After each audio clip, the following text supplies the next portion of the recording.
My name is Roger, and I'm 34. I grew up in a quiet little town, raised by parents who believed in the value of hard work, early mornings, and speaking only when necessary. Those lessons became part of who I am. I lived a disciplined life, focused on my job, stayed out of trouble, and never asked for much. All I wanted was a peaceful existence and someone to share it with. I worked in IT security for a logistics firm. It wasn't flashy or exciting, but it paid the bills and gave me a sense of stability. That was enough for me until Stephanie entered my life. We met at a corporate event I almost skipped. She stood out immediately, confident, charismatic, the kind of woman who naturally drew attention. When she spoke, people listened, as if she was meant to be in the spotlight. And for reasons I still don't fully understand, she noticed me. Our first conversation felt effortless. We clicked right away, and before long, we were spending nearly every moment together. Dinners, late-night drives, cozy movie nights. She brought a thrill into my structured world, and I believed I brought calm into hers. She made me feel like I was enough, just as I was. Looking back now, I see I needed to believe that more than she needed to say it. Things moved quickly between us. Within 6 months, we were living together. A year later, I asked her to marry me. Stephanie worked as a lifestyle consultant. She helped people craft their image, shape their brand, sell their story. I never fully understood her job, but she was excellent at it, especially when it came to selling us as a perfect couple. At first, her energy was addictive, but with time, it started to weigh on me. Little remarks began to chip away at my confidence. She'd poke fun at how I dressed, roll her eyes when I talk about work, or smirk and say, "If I hear the word firewall again, I swear I'll lose it." She passed it off as teasing, but it didn't feel like a joke. Still, I convinced myself I was just being too sensitive. She was blunt, stylish, outspoken, and maybe I wasn't thick-skinned enough. When we began planning the wedding, she took full control: designer dress, upscale venue, luxury photographer. I didn't complain. I picked up extra work, skipped holidays, did everything I could to make sure she had the wedding she dreamed of. That's what love is, right? You give, you sacrifice, you adapt. I just never realized I was the only one doing all the giving. Then came the day it all fell apart. It was a Tuesday, an ordinary day filled with meetings and emails. I finished work early and thought I'd surprise Stephanie. She'd been stressed about the wedding, so I picked up her favorite Thai food on the way home. I didn't text her. I wanted it to be a small, thoughtful gesture. But the moment I walked through the door, something felt off. There was no music playing, no background noise, just an eerie stillness. Then I heard her voice from the bedroom, light-hearted, playful. I froze in the hallway. A strange weight settled in my stomach. Something wasn't right. Then came another voice, a man's voice, calm, familiar. "So, Thursday's still good?" he asked. "Of course," she replied with a laugh. "Is working late? I'll have the place to myself." I felt the container of food start to slip from my grip. I stood motionless, hoping I'd misheard. Maybe it wasn't what it sounded like. Maybe it was all a misunderstanding. But she kept talking. "I mean, I love Roger. Kind of," she said. "He's dependable, you know. But God, he's so boring. I have to pretend to care when he rambles on about his stupid work stuff." The man, Mark, laughed like this was a conversation they'd had many times. And then she said it. "The wedding? Oh, it's still on. You think I'm throwing away that venue deposit? I want the photos. I've been planning this for months. I'll deal with everything later." That was the moment something in me shattered. It wasn't just that she was cheating. It was how casually she dismissed me, as if I were just a placeholder, a convenient option until she figured out what she really wanted. I didn't storm in. I didn't shout. I didn't even let them know I was there.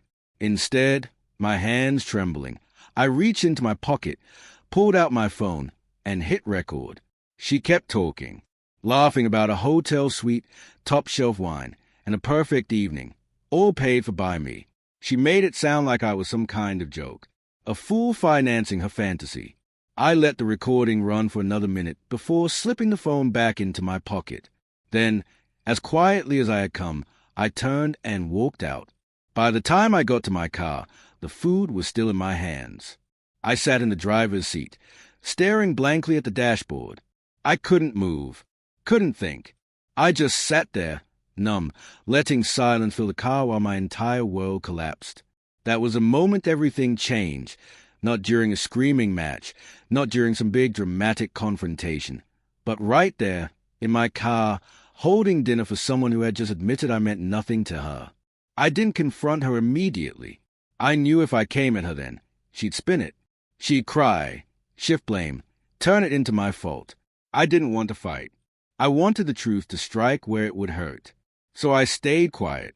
If I was going to walk away, I needed to do it with clarity, with control. I needed a plan. The days that followed were some of the hardest I've ever lived through.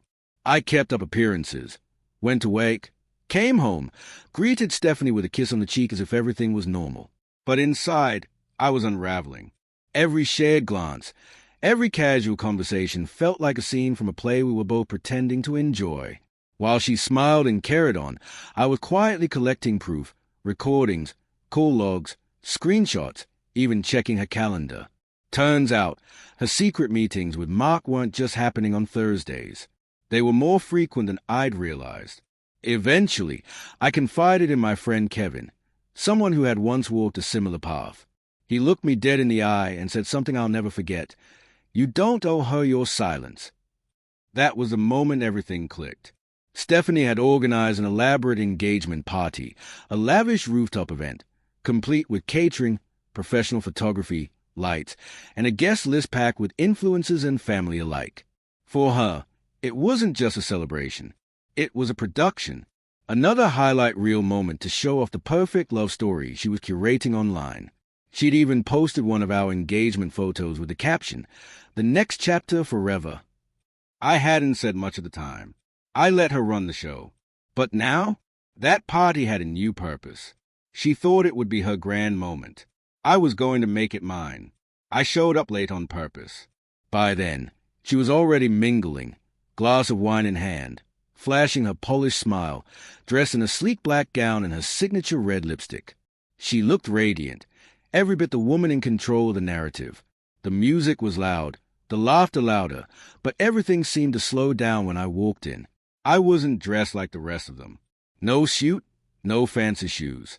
Just jeans and a plain black t-shirt with one message across the chest. Trust is owned.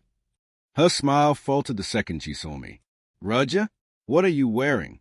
"Are you okay?" she asked, trying to keep her tone light. I didn't answer. I walked straight to the MIC near the DJ booth, tapped it twice, and let my voice rise above the music. "Sorry to interrupt," I began, "but I'd like to say a few words about the woman I was supposed to marry." The room fell into stunned silence. Her mother, mid-toast, froze with her glass halfway to her lips. Stephanie went rigid. "Stephanie is intelligent, ambitious, and beautiful," I said, eyes locked on Hayes.